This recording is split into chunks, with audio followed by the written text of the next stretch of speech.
Here, kitty, you want the Fluffal Mouse? You want the Fluffal Mouse, kitty?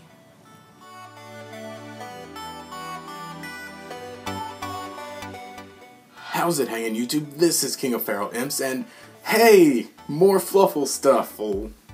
Okay, so anyway, of course, today, or yesterday, depending on when you see this or when I upload this, the, what was it called? The sneak peek for the newest set was out, giving us Fluffal Mouse. So I figured I'd just go ahead and update Fluffals for, August of 2015, and of course, with, I guess, Tiger as well. But anyway, yeah, let me just go ahead and get started, and yeah, this is the new Fluffal. So, first of all, is 3 Fluffal Mouse. Now, yeah, there are proxies because, hey, in the OCG it was a common, but for some reason, it looks nice as a super, but it would feel so much better as a common. Anyway, 3 Fluffal Mouse. I have at least one, but it was really hard to get at the sneak peek. Anyway, what he does is, during your main phase, you can activate his effect, and special summon 2 more Fluffal Mouse from your deck. Of course, that's why you're going to play 3, or you can special summon up to 2. And you can't special summon any other monsters from your extra deck except for Frightfurs for the rest of the turn, so you can't really use them to make, say, like Baby Turagan or Dullahan or Slacker Magician or anything. It's meant strictly for fusion summoning, of course. And of course, you can only use this effect once while he's face upon the field. So with this card out, it just helps so much with cards like Wolf and like Tiger that need a lot more Fluffal monsters for their materials in order to help. It can also help you make 2 things, just have enough Fluffals to make, like, say, a sheep and a Leo and a wolf all in the same turn, or Tiger, so on and so on. It just helps with swarming the field and thinning out the deck, of course. So it's really good. That's why that's the first one at 3. The next one is 3 Fluffal Owl. I'm still playing this at 3 because I really like it. This is one of my favorite cards in a very long time. I'm sure you know the effect by now. If it's normal or special summon from the hand only, you can add a polymerization from your deck to your hand, but its effect is also you pay 500 to essentially activate polymerization, but only for Frightfurs. So he's very good. Most of the times what I'll end up doing is I'll summon him and add the polymerization, but for the first fusion, or first few fusions, I'll use his effect so I can at least have some hand advantage with poly, say if I need to discard it or if I need to use it later or anything. But with it adding poly and being poly itself, it helps a lot with the double fusioning in a single turn. And then the last triple is 3 Fluffal Dog. I won't call it Doge this time. I guess So anyway, Fluffal Dog is essentially the opposite of Fluffal Owl in that he searches out a Fluffal monster or Edge Imp Sabers, but currently only Sabers, because that's how his effect says.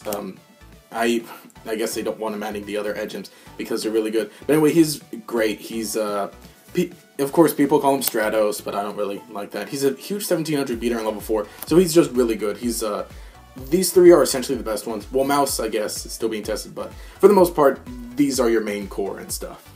Then the rest of the Fluffal monsters are just 2 Fluffal Sheeps. I cut this down from 3 because, to make room, of course, for Mouse and for, I suppose other things, but it's really good, it helps with bringing back Edge Imps from the grave, and then it's essentially just a free monster, but with Mouse being even more free monsters and even faster.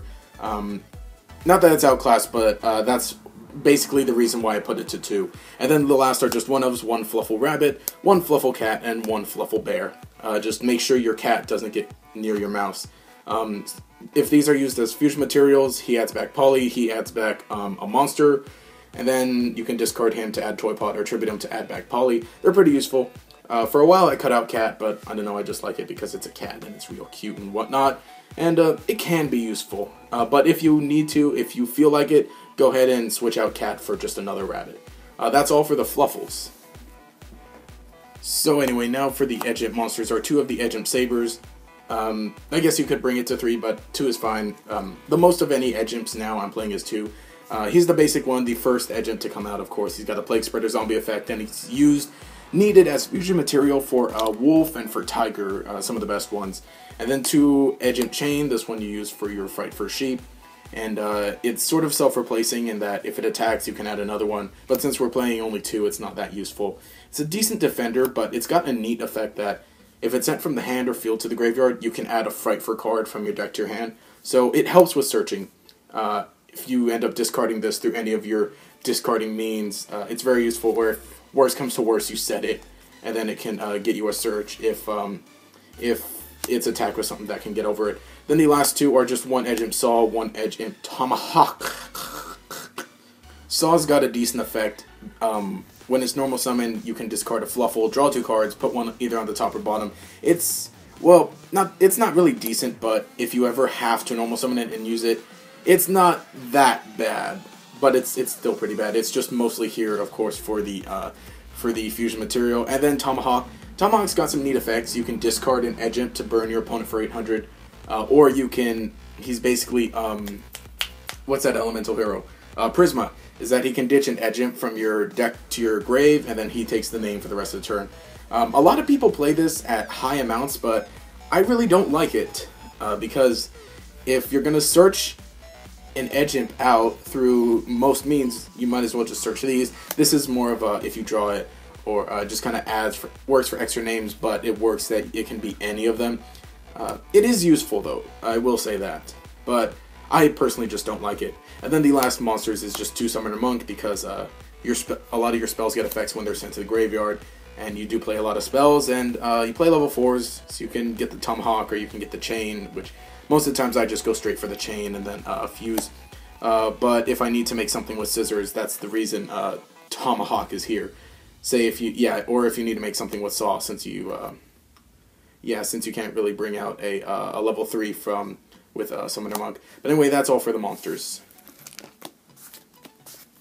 Next are the spells. Just 1 Dark Hole. This could be Regeki if you want. I don't care. I'm just using it as Key Beat or whatever. 1 for 1.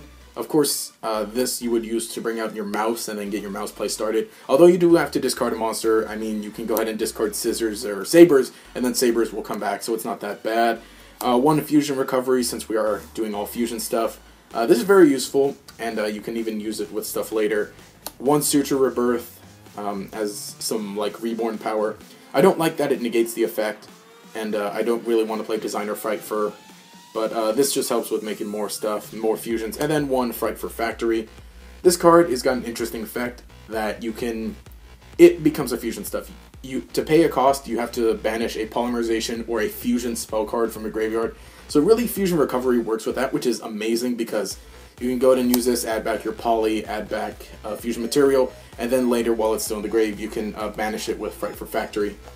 And then also it has the effect that if it's sent to the graveyard, you can add one of your banished Frightfur Fusion monsters from your banished zone to your hand. So, use this, banish your Frightfur Fusions that are dead in the grave, and then if it gets destroyed, you can just bring them back. So it's self-replacing in a sense, and it helps with recycling a lot of this stuff. Now for spells, just 2 double summon, because I feel that the deck needs just more ways of getting out monsters. I was playing that other quick play, but this ended up being better because, of course, you can, Monk and whatever. You can normal summon Monk after using that. Then just 2 polys. I'm just using Fusion Substitute because it's kind of cool, but really you should be playing just polys if you want, or 1-in-1 kind of works, but just stick with poly. Then 2 of the Frightfur Fusion. You could bring this to 3, but again, you just have lots of ways of searching it and then reviving it. And then the last spell, just 3 Toy Vendor. This helps with ditching your stuff and getting things rolling. And of course, you can discard it with Monk and then get the search off of it. It's really great. And last for traps, I play 1 Ring of Destruction. I think it was the Dual Logs that I saw playing this or something, but it helps with monster removal, and then do this, get rid of your opponent's monster, and then go for Wolf and Wolf for game, and then just 3 trap stuns to make sure I get OTK off.